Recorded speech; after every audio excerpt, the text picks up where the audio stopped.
There was a time when the Las Vegas Aces seemed unstoppable. Their roster read like an all-star lineup.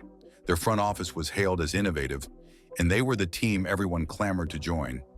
Yet in a matter of months, the shiny veneer started cracking, and those cracks grew into a full-blown collapse. Key players are packing their bags, rumors are swirling about internal conflicts, and one of the league's brightest stars, Kelsey Plum, just unleashed some startling claims about her treatment in Vegas.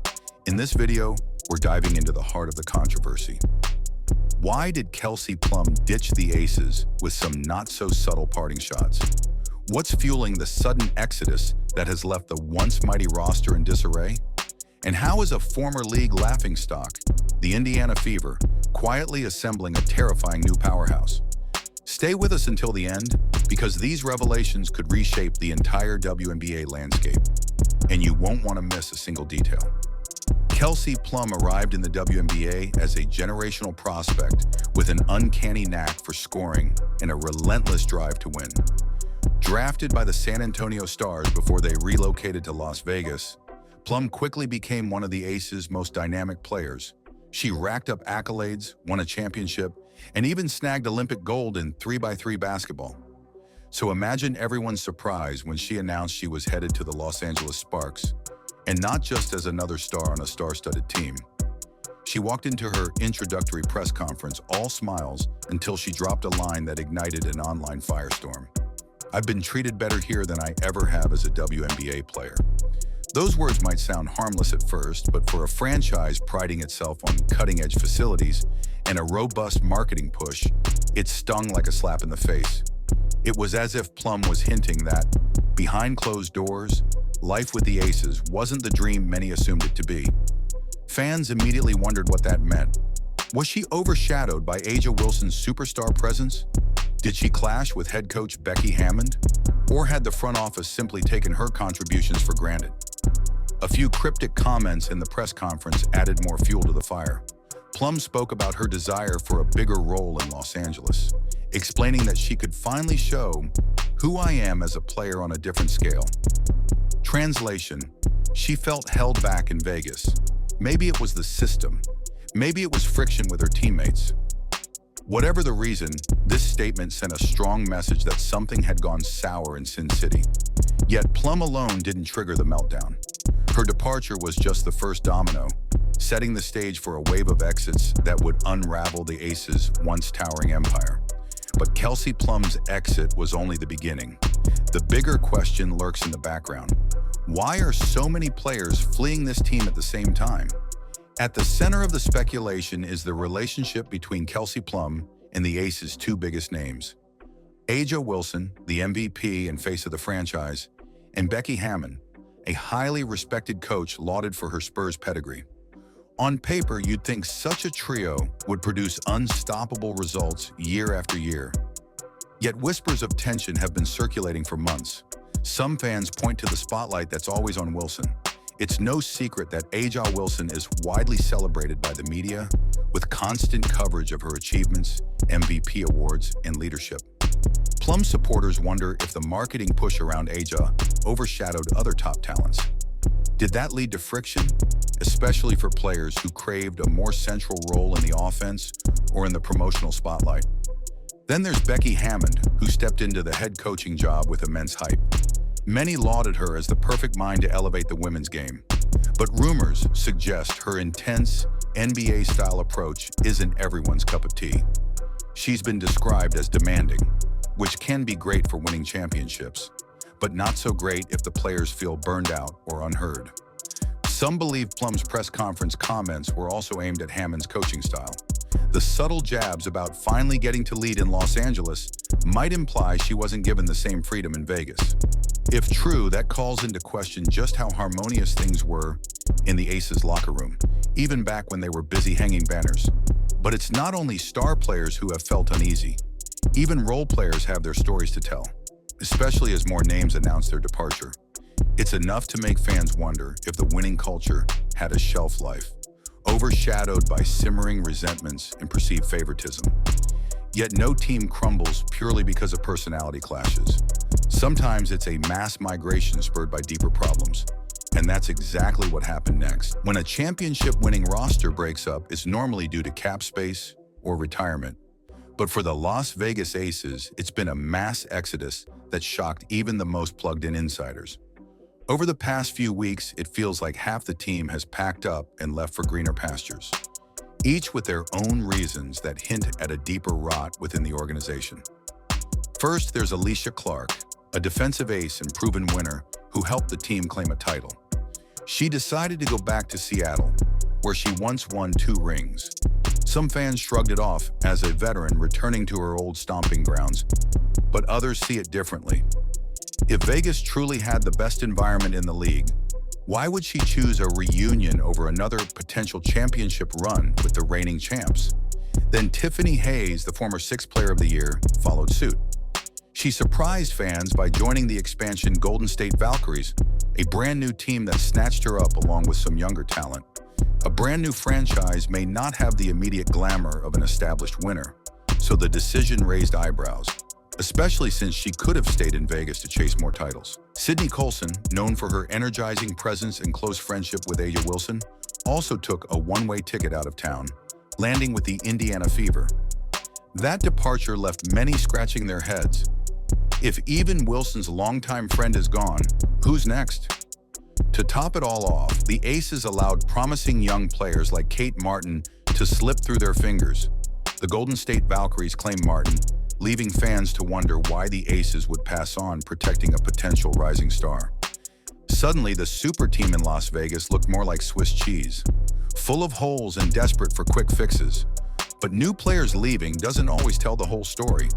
Let's dig deeper into the internal turmoil and find out why the Aces' problems extend far beyond the basketball court. If a team's front office is dysfunctional, no amount of talent can save it.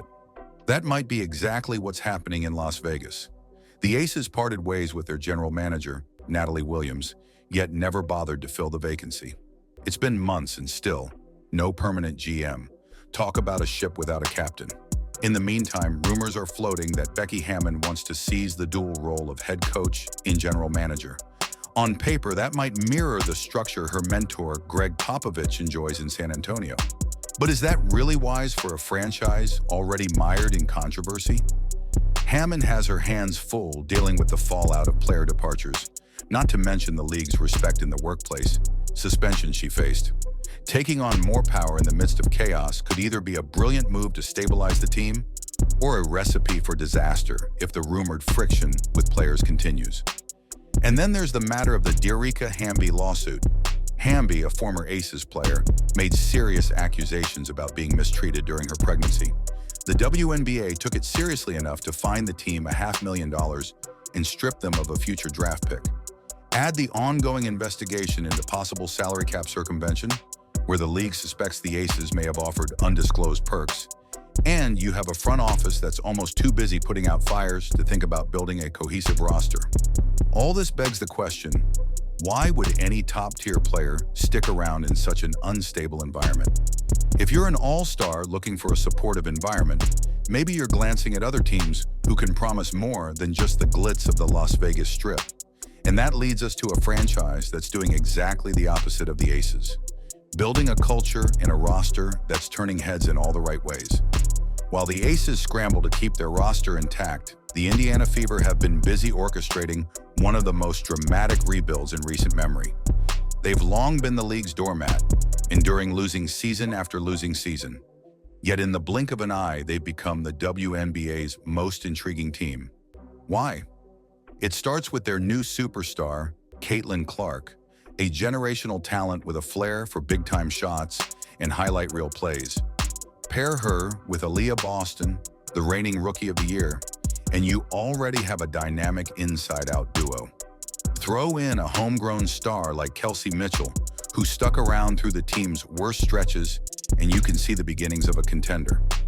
But the Fever didn't stop there. They went on an absolute free agency shopping spree. They secured Natasha Howard for veteran leadership and championship experience. They added DeWanna Bonner, a fiery competitor who can score from anywhere on the floor. They scooped up Sophie Cunningham, known for her relentless defense and clutch shooting, and even managed to snag Sydney Colson from the Aces. Suddenly, you're looking at a roster that's both star-studded and deep. Front office stability has fueled this transformation. Kelly Krauskopf returned to her old role as the Fever's president, bringing in Amber Cox as the new GM. They also brought back Stephanie White as head coach, reuniting a leadership core that actually understands what it takes to win in Indiana. That kind of synergy between the coaching staff and the front office is exactly what the Aces lack right now. Players around the league are paying attention. Some have called the Fever the most exciting project in the WNBA, while others are jokingly proclaiming them future champs. Either way, it's a far cry from the days when no one took Indiana seriously. But Indiana isn't the only team capitalizing on Vegas's downfall. There's another new contender in the mix, and it's adding even more chaos to the WNBA's shifting power structure. The Golden State Valkyries are the new kids on the block, but they're already making a splash in the league. From snagging Kate Martin to luring away Tiffany Hayes, they've quickly assembled a roster that combines youth with proven talent. An expansion team typically struggles to find its footing, but the Valkyries are approaching the process like seasoned pros, swooping in to claim players the Aces let slip away. With the promise of the Bay Area's massive market and a brand new training facility, the Valkyries offer a fresh start. Plus, their front office is rumored to be extremely aggressive in pursuing free agents, dangling not just decent salaries, but also robust off-court opportunities in Silicon Valley. As the Aces reel from negative headlines, Golden State looks more and more attractive to players who crave stability and maybe a shot at forging something special. Then there's Seattle, a perennial contender that's reloaded by bringing back veterans like Alicia Clark. Even the Phoenix Mercury, battered by injuries in recent years, is rumored to be in the mix for a huge free agency splash. With so many teams revamping, the WNBA is on the verge of a power shuffle. Meanwhile, the Aces stand at a crossroads. Will they try to replace their departed players with younger, cheaper talent? Will they give Becky Hammon the GM reins and hope her NBA pedigree can restore order? It's a high-stakes gamble, especially when you've just lost the trust of some of your most loyal contributors. And that brings us to the final question. Is this truly the end of the road for the Aces dynasty, or is there still a chance for redemption? As teams like Indiana and Golden State rise, we have to examine how Las Vegas went from unstoppable juggernaut to a cautionary tale. Could it be that the glitz and glamour blinded the organization to deeper issues brewing beneath the surface? Or was it simply bad luck, players wanting a fresh start, combined with an unfortunate swirl of controversies hitting all at once? Some insiders speculate that the Aces' downfall was a result of complacency. After winning championships and attracting big-name signings, they may have assumed talent alone would keep them on top. Culture took a back seat, and cracks began showing when adversity hit, whether it was a semifinals loss or an off-court scandal. Another viewpoint sees this as a natural life cycle of sports dynasties. Teams reach the pinnacle, then face tough decisions about contracts, personality clashes, and front office politics. The difference here is the speed of the Aces' collapse. 2 championships should have cemented a legacy for years, but it all unraveled in what feels like overnight. Regardless of how you see it, the Aces are no longer the unbeatable force they once were. A'ja Wilson might still be the face of the franchise, but she can't carry the entire team on her shoulders. If the culture is indeed broken, it'll take more than a superstar to fix it. Which leads us to the final part of our journey, reflecting on what the Aces' downfall and the Fever's ascendancy mean for the WNBA as a whole. When one powerhouse falls, another inevitably rises. That's been the story of sports for generations, but rarely does it happen this fast.